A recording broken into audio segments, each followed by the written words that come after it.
Everyone, welcome to another video. So if you've done a lot of online shopping, then it is most likely that you would have come across a term called buy now pay later, famously known as BNPL. So in this video we'll discuss what BNPL is.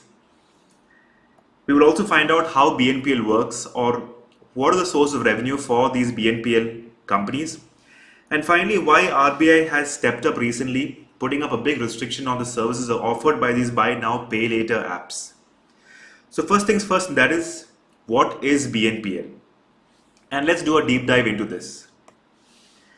So I have a screenshot in front of you, and that is from Amazon, wherein I was looking for an LG OLED 55-inch TV, and it gave me a lot of payment options. You could do a normal debit card, a normal credit card, online banking, UPI, GPay, and all that was there. But in addition to that, you have EMI options, wherein you have a normal credit card EMI option. You have nowadays a debit card EMI option. And third one is something called as Amazon Pay Later, which is basically the BNPL service. So it gives you a chance to make payments to Amazon later in installments, 6 months, 9 months, 12 months. And the beauty of this is the fact that there is no interest charged for your credit period. In other words, you only end up paying the final price of the product that you purchased. In this case, the TV being ₹1,15,000.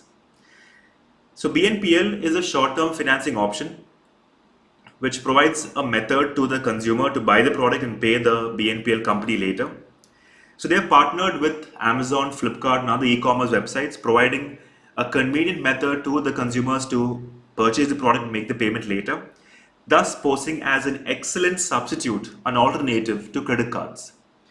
So this brings us to the next important question, that how these BNPL services or BNPL cards are different from credit cards. Well, not everyone gets a credit card because you need to build up a good credit score, have a good credit history to get a credit card. But as far as BNPL cards are concerned, there's no such concept called credit history. It's very easy to get a card. That's point number one. Point number two, credit cards normally have a standard interest-free period, sometimes ranging between 30 to 45 days. But as far as BNPL cards are concerned, you have flexible interest-free periods, sometimes going up to 60 days and all that. And the last point is the fact that before the banks give you credit cards, they will take down your history. They will do some level of background checks. They will do a KYC check and all that things. But as far as BNPL services are concerned, you apply for one, tomorrow it will be at your doorstep. The levels of approvals are pretty simple and easy as far as BNPL cards are concerned. Now, to bring out some statistics, in India, only 3% of the population are credit card holders, which leaves a space of 97%. And it is this space or this vacuum that the BNPL companies are holding on to and providing BNPL services. And that is why in the year 2020, the growth of BNPL services shot up to 540%. And in 2021, it went up to 637%. And if you observe closely, it was between 2020 and 2021, these 2 years, that India witnessed multiple cases of lockdowns. And because you had a lot of lockdowns, you had an increased traffic on e-commerce websites, because of which you had an increased usage in BNPL services. So in one way, COVID was a blessing in disguise for these BNPL companies. Well, the next obvious big question is how BNPL works.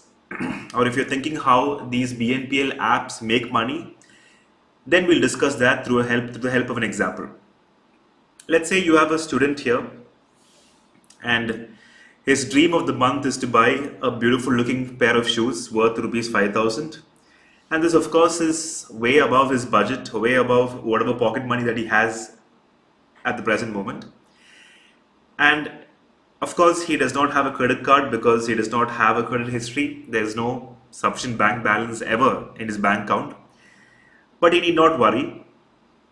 And this is where the BNPL service providers like Slice in this case comes into the picture. They tell the student that, look, you take my card and you don't pay me now. You get the pair of shoes, you buy it, and you pay me in installments. But if you miss a particular installment, then the agreement is that I will charge you interest as heavy as 25 to 30%. The student with this deal is happy because he gets his pair of shoes immediately and he does not have to shell out any rupee now. But yes, it's committed, it's understood that he has to pay a committed amount of installments every time to Slice. On the other hand, Slice strikes a deal with the merchant of the particular shoes in such a way that the merchant will have to pay some amount of commission on the product price to Slice because the consumer is using Slice as an option to buy the pair of shoes. So the first source of revenue for Slice as a BNPL comes from the commission that they charge on the merchants when they sell the product to the consumer. It may be 10 to 15%, whatever. In this case, if 5,000 is the price of the pair of shoes, then let's say 500 is the commission that the shoe merchant will pay BNPL as the first source of revenue for BNPL. The second source comes in the form of interest. That is, if you miss a particular installment, then in the next installment you'll have to pay that installment plus the interest, which is quite heavy in this case, as the second source of revenue for BNPL. So to summarize, fintech companies, what they do is they tie up with banks who buy this model of business, who like this model of business, and together they issue something called as a prepaid instrument. In this case, Slice brings out their cards, which looks like a credit card, but it is not a credit card. And with this prepaid instrument, they load certain amount of credit according to whatever bank that the consumer is choosing.